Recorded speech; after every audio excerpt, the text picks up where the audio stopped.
Consider the following problem. The pond in your neighborhood seems to be overflowing with frogs, and you decide to see just how many frogs there are. To do so, you capture 10 frogs, tag them, and release them back into the pond.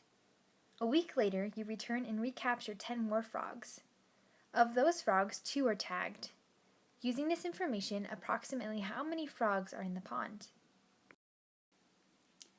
When given a problem like this, at first it may seem that there is not enough information to solve it, but let's break it down into sections and see if we can. First, we'll draw the pond. Because we don't know how many frogs are in this pond, we'll say that there are X many and represent those with black dots.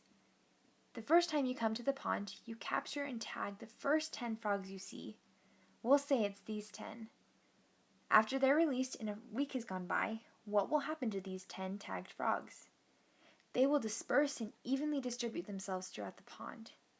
So when you come back the second time a week later to collect the next 10 frogs, it won't matter where in the pond you collect them, because there will be an equal ratio of tagged frogs to untagged frogs anywhere in the pond.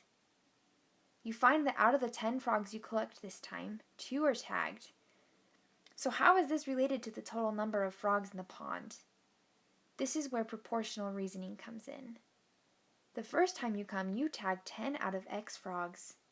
The second time, you find that 2 out of 10 frogs are tagged. Because you waited a week before collecting the second group of frogs, we can assume that there is an equal distribution and that these two fractions are proportional or equal to each other. It's easy to see that this small red box of our second collection is proportional to the entire pond represented by the big blue box.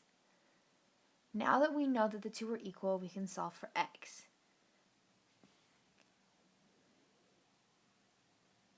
Thus, there are 50 frogs in the pond.